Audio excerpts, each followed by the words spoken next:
So, I hired a contractor to finish the roof trusses and the roof sheeting of my house. Was it worth it?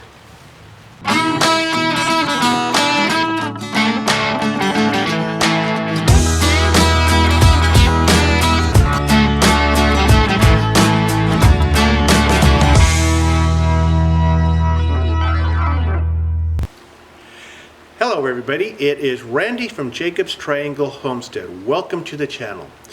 Yes, I hired a contractor to finish the roof trusses and do the roof sheeting on the house.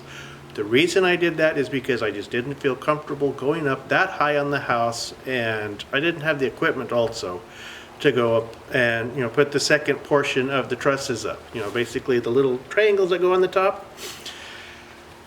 They weren't very heavy. I think when I was looking at the plans, I think it said that they weighed like 25 pounds each. So, they weren't heavy.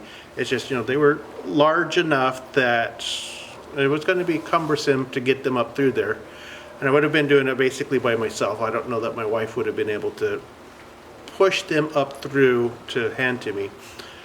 Plus, I didn't have anything that I could put on the top of the trusses to stand on and still maneuver around. What they did is they brought planks in, and they put planks down that they were standing on while they were putting the roof trusses up, or the second part of the roof trusses up. So they had what they needed to do, and they also had the scaffolding that they put around the outside edge of the house at the eave ends, so that they had something that they could stand on while they were building the ends of the eaves and putting the eave trim on.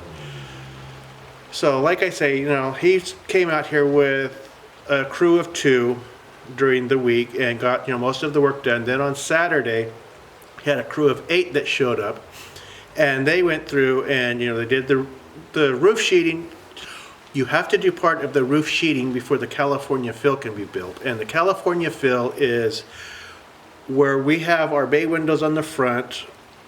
There is a space between that and the actual roof. Basically you got a little shape like that, and that has to be filled in by hand with rafters.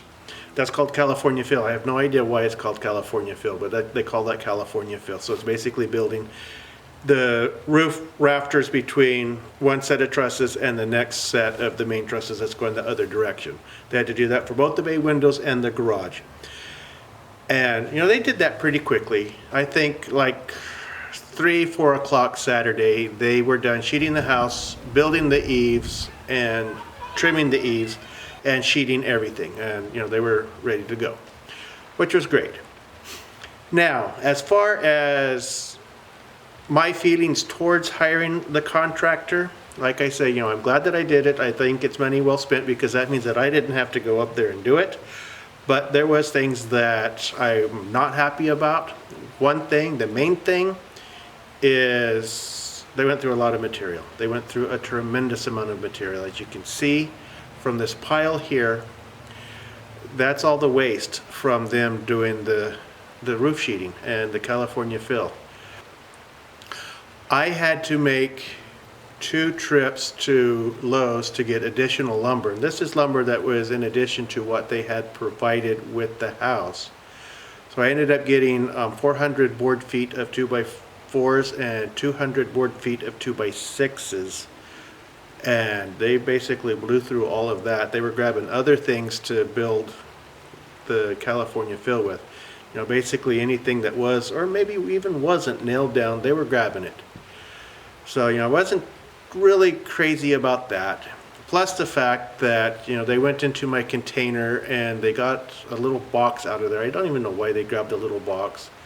I just happened to see the box on the ground when I was walking around, and recognized it as something that had car parts of mine in it.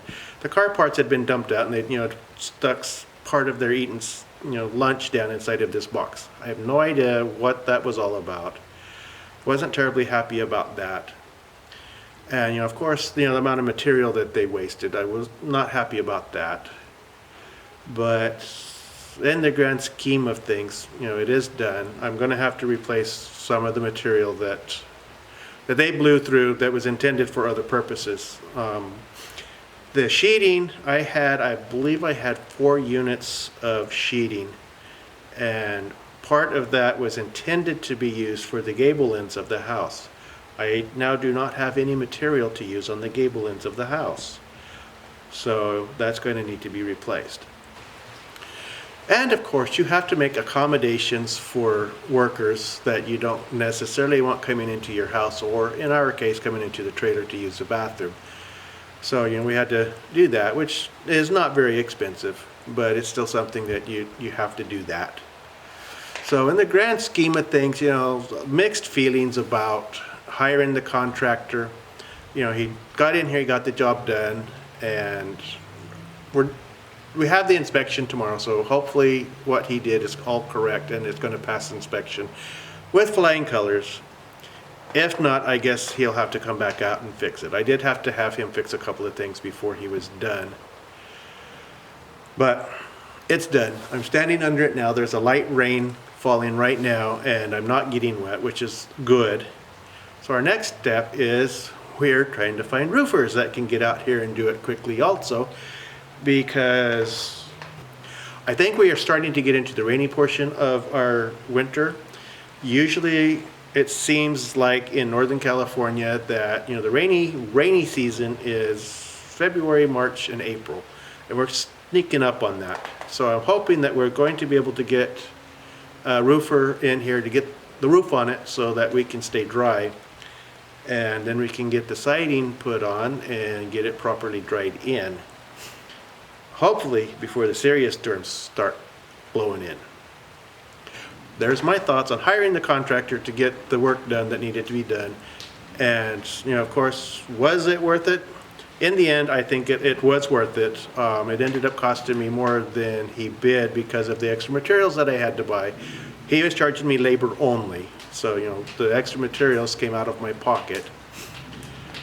But it's done, and I'm happy it's done. So hopefully you've enjoyed this little update on the house.